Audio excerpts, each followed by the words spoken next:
성경 페이지는 158페이지입니다.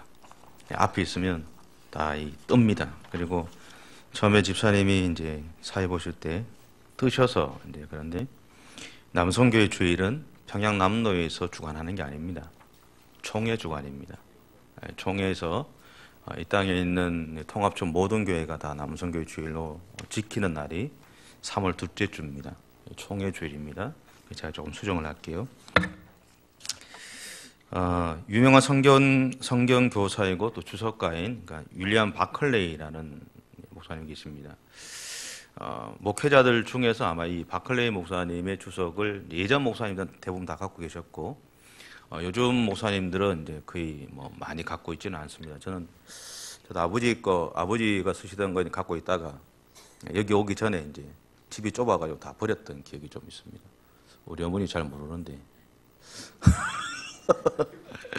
네. 예, 윌리엄 바클레이 목사가 이제 섬김의 의미에 대해서 이렇게 이야기를 했습니다. 세상은 사람을 평가할 때 얼마나 많은 사람을 지배하고 있느냐, 또 손가락 하나로 오라가라 할 사람이 얼마나 되느냐를 기준으로 삼습니다. 또는 지적인 수준과 학문적인 탁월함, 이론을 맡고 있는 모임이 몇 개인지를 따지기도 합니다. 그 밖에 많은 사람들은 은행 잔고와 자산과 물질적 소유가 어느 정도인지에 따라서 그 사람의 위대함을 가늠합니다. 그러나 예수님이 내리는 평가는 그런 것들과는 전혀 상관없습니다.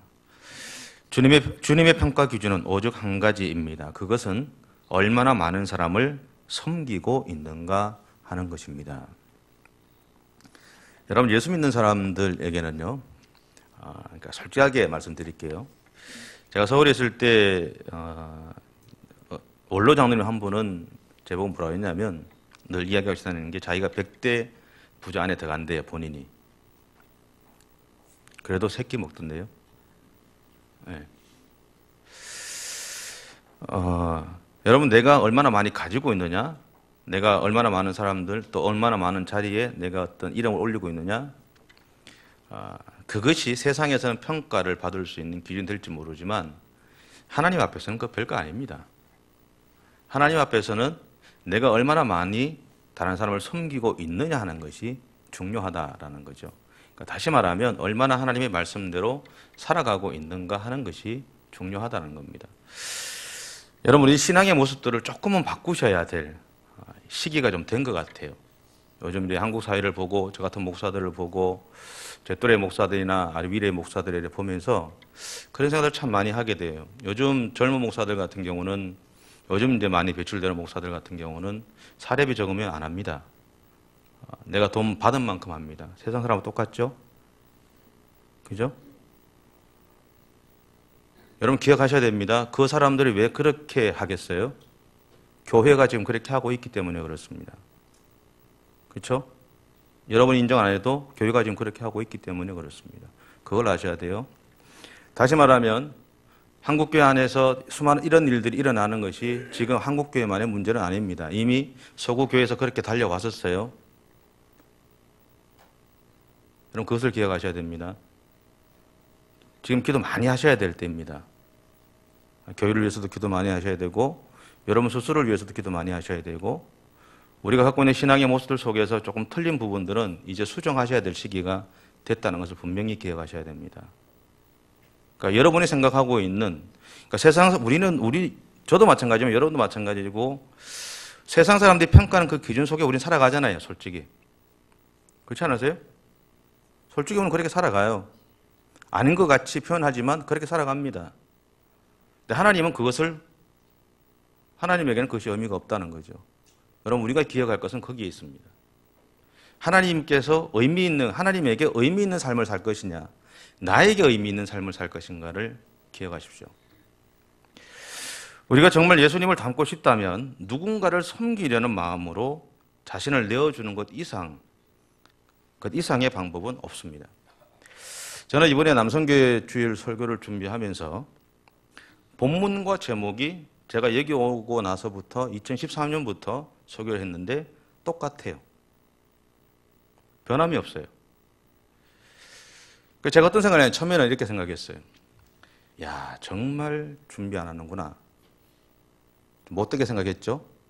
그리고 나서 그 다음에 또 한 가지 생각한 게 뭐냐면, 남선교회 연합회에서 왜 매년 같은 본문과 예수님을 따르자라는 같은 제목을 제시하는 이유가 도대체 뭘까를 고민하게 됐습니다. 그래서 오늘 말씀은 거기에서 출발해서 시작합니다. 저는 콜린 스미스라는 사람이 손에 잡히는 성경이라는 성경 이야기라는 책을 지었습니다. 그 내용 중에 이런 이야기가 하나 있습니다. 아주 나이가 젊은, 그러니까 20대 초반에 이 목사가, 그러니까 외국 같은 경우는 그게 가능합니다. 가능한데 20대 초반의 목사가 담임 목회를 하게 됐어요. 근데 담임 목회 현장에 딱 나가 보니까 자기가 부족하다는 것을 이제 알게 된 거예요. 그래서 어떻게 하면 이 부족함을 채울 수 있을까를 고민하다가 주변에 있는 자기가 아는 선배 목사들이나 교수들한테 이제 편지를 보내기 시작한 거예요. 내가 목회 현장에서 이런 일들, 어려움들이 생겼는데 내가 이것을 어떻게 해결해야 합니까? 라는 조언을 구하게 된 거죠. 그 책에서 이 목사가 신학교에서 자신을 지도하신 한 교수님이 보내신 편지가 그에게 가장 큰 힘이 되었다고 고백한 내용이 나옵니다. 제가 읽어보면 이렇습니다. 만일 자네가 그 임무를 맡는다면 자네는 자네의 힘으로는 그 일을 감당할 수 없다는 사실을 알게 될 것이고, 그 다음에는 자네가 결코 생각할 수 없었던 면들에서 하나님을 입증하고 있음을 발견하게 될 것이네. 여러분, 우리가 연약함을 느낄 때, 그러니까 연약함을 내가 연약하다는 것을 느낄 때는 자신의 힘으로는 감당할 수 없다는 것을 아는 때입니다. 그리고 정확히 바로 그 자리에서 하나님은 우리에게 그분의 힘을 우리에게 주셔서 우리를 지탱하게 하신다는 것을 우리가 발견하게 된다는 겁니다. 그러므로 우리에게 있는 연약함은 우려할 것도 아니고 부끄러워할 것도 아닙니다. 여러분, 하나님 앞에서는요, 그러니까 내가 부족한 것이 아무런 부끄러운 게 아닙니다. 그게 못난 게 아니에요. 우리 성경 앞에서 이렇게 예배 인도하실 때 보면 어떤 분들은 옛날 어른들도 그랬거든요. 한글 못 떼셨잖아요. 교회 와서 한글 떼었거든요. 그러니까 어떤 분들은 성경을 읽다 보면 외운단 말이에요, 거의. 요 글씨다라는 걸 외우지만 말을 하다 보면 말이 틀릴 수 있거든요. 여러분, 그게 우스우세요? 저는 그렇게 생각하지 않습니다. 웃는 그 누구도 그 사람들만큼, 그분만큼 그 삶을 못 살아가요. 그걸 기억하셔야 돼요.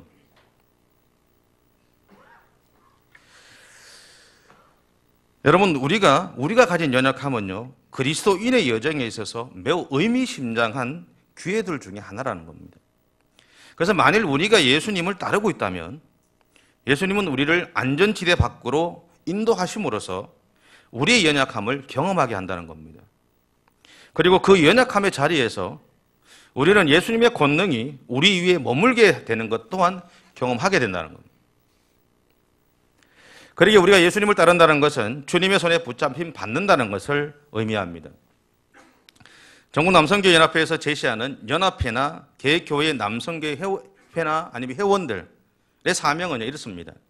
하나님의 뜻에 따라 연합하여 선교적인 사명을 감당하고 성경의 교훈으로 기독교적인 인격을 높이고 서로 도우며 교회와 사회의 봉사함을 목적으로 한답니다. 그렇다면 첫째, 우리가 하나님의 뜻에 따라서 연합한다는 것은 무엇을 의미할까요?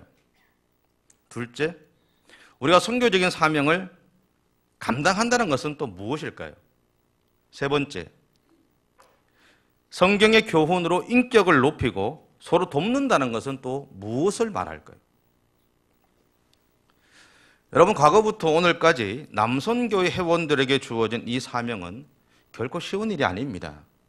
왜냐하면 이 사명은 자신을 철저하게 죽여가는 과정 안에서 얻을 수 있는 열매이기 때문에 그렇습니다. 잠오시죠? 좀 잠올 때 됐죠? 네, 정신 차리십시오. 네. 그러니까 하나님이 보시고 있다는 걸 기억하셔야 돼요. 그렇다면 이러한 사명을 감당하기 위해서 오늘 남성교회 회원인 여러분은 무엇을 해야 할까요? 여러분, 우리 주변에 있는 어두움을 몰아내기 위해서 우리에게 얼마만큼의 빛이 필요할까요? 조금만 있으면 되죠. 여러분 옛날 뭐 여기 계신 분은 다 뭐 그 세대 같은데 옛날에 등화 관제 훈련 했던 거 기억나십니까? 네? 아, 그거 하면 얼마나 좋던지. 온 세상이 깜깜하지 뭐 불빛만 보이면 불 꺼라 그러고 뭐 이야기하면 되지 뭐 좋더라고요. 여러분 그 등화 관제 훈련할 때 TV가 보고 싶잖아요. 그렇잖아요. 그럼 어떻게 해서 이불 가지고 막 뒤집어 쓰고 문이랑 문에 뭐 창문에 다 가리잖아요. 그죠? 그 TV를 딱 켰어요. 밖에서 무슨 소리가 들려요? 불 끄라니까! 그 소리 들리지 않으세요? 아무리 이걸 잘 막아도 불빛은 나가요.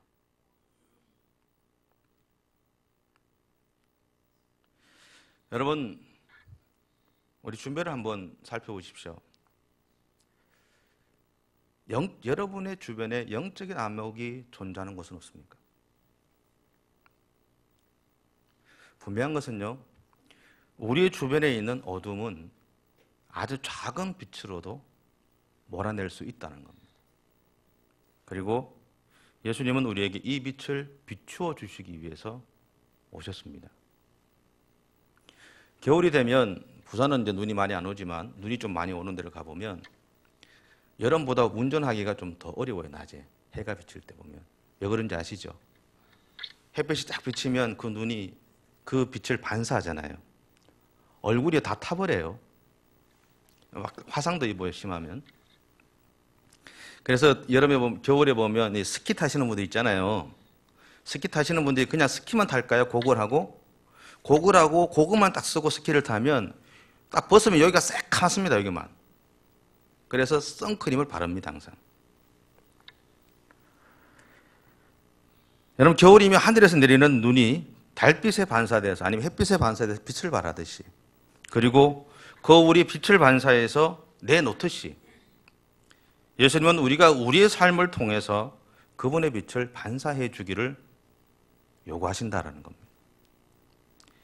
그래서 여러분 예수 믿는 건 좀 쉽습니다. 반사만 하면 되거든요.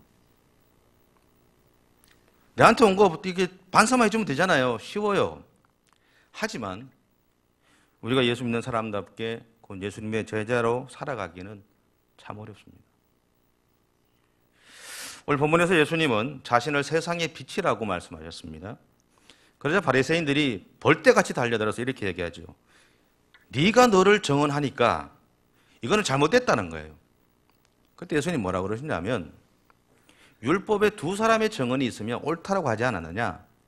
첫째, 내 아버지가 나를 정언한다. 그리고 내가 나를 정언한다. 두 사람 아니냐? 옳다. 여러분 세상은 예수님을 모를 수 있습니다. 그리고 예수님을 인정하지 않을 수도 있습니다. 하지만 오늘 우리는 세상에 살고 있죠. 그 세상은 우리를 인정할 수밖에 없죠. 그래서 예수님은 내가 너희를 세상에 보냈다고 하신 겁니다. 무엇을 하기 위해 보내셨을까요? 돈 많이 벌라고요? 좋은 옷 입고 좋은 차 타라고요? 몇 명의 가족을 이루고 몇 명의 어떤 것을 이루어서 내가 갖고 있는 힘이 어느 정도인지 보여주라고 하나님 보내셨을까요? 그렇지 않습니다. 세상에 그분을 빛을 전하라는 겁니다. 예수님이 세상을 위해서 대속의 제물로 죽으셨음을 그리고 그 결과 세상의 구원의 길이 열렸음을 전하라는 겁니다. 아까 우리 김 지사님 기도 잘하셨죠? 전하라는 겁니다.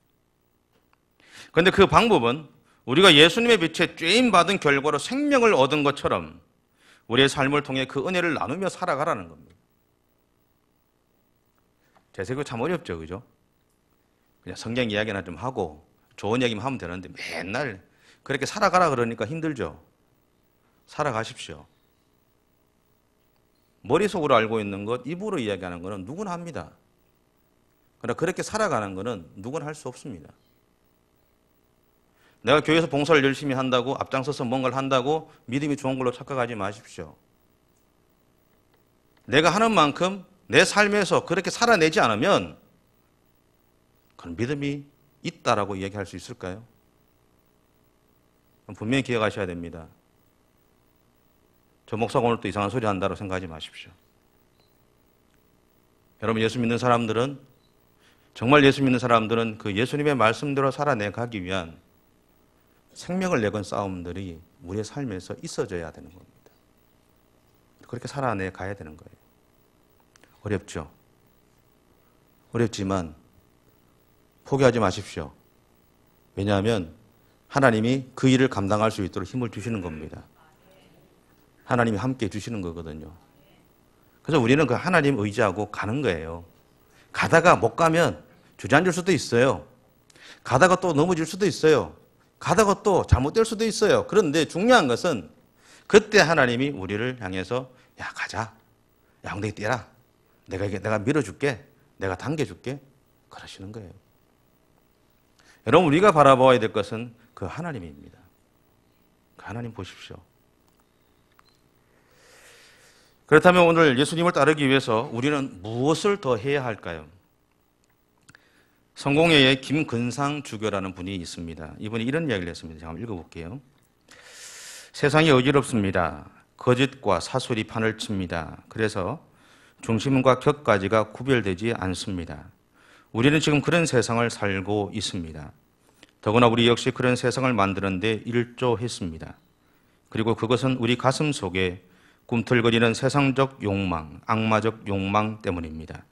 자, 우리 모두 가슴에 손을 얹고 신앙의 양심을 챙겨 보십시다. 혹시 우리 안에 가룟 유다가 꿈틀거리고 있지는 않습니까? 절대자이신 하나님을 현실이라는 조그마한 우물 속에서 상대적으로 보고 있지는 않습니까? 혹시 우리는 필요에 따라 예수님을 이용하고 있지는 않습니까? 예수님은 우리가 모르는 우리 속마음까지 다 아십니다. 그래서 겉으로 예수님을 사랑하는 것처럼 펄쩍 뛰며 자기 자신까지 속였던 베드로에게 예수님은 사탄아 물러가라. 하나님이 이런 생각하지 않고 사람의 일만 생각하는구나라고 선포하셨음을 기억해야 합니다. 그러므로 지금 우리에게 필요한 것은 하나님을 향한 절대적인 신뢰입니다. 그리고 예수 그리스도께서 친히 아버지께 온 몸을 바치셨듯이 우리의 모든 것을 주님께 내맡겨야 합니다. 그런 다음에 의심하지 말고 그분을 믿고 따라가야 합니다. 장애인 올림픽에서 있었던 일화 중에 그런 게 하나 있었다 그래요. 이 9명의 사람들이, 선수들이 출발선에 딱 서 있다가 땅거리면 나가야 되잖아요. 그러니까 건강한 사람도 사실은 이 땅거리는 소리에 놀래서 실수를 할 때가 있거든요. 그런데 이 땅거리는 소리에 놀래가지고 이 장애인 한 분이 이렇게 넘어져 버린 거예요. 8명은 앞으로 쭉 나갔을 거 아니에요. 그죠? 넘어져서 이제 그 다음에 이 장애인 올림픽 가기 위해서 이 사람들도 4년을 준비하잖아요. 얼마나 대성통곡했겠어요. 그러니까 앞으로 쭉 나가던 친구들이 8명의 선수들이 멈추더랍니다. 멈춰서 뒤로 돌아왔어요. 돌아와서 이 앉아있는 그 사람을 붙잡고 서로 이렇게 이게 뭐라 그러죠? 이 깍지를 이거를 이렇게 서로 이렇게 해가지고 그래서 걸어서 경술점까지 왔대요. 여러분, 예수님을 따르기 위해서 우리가 해야 되는 게 그런 게 아닐까요?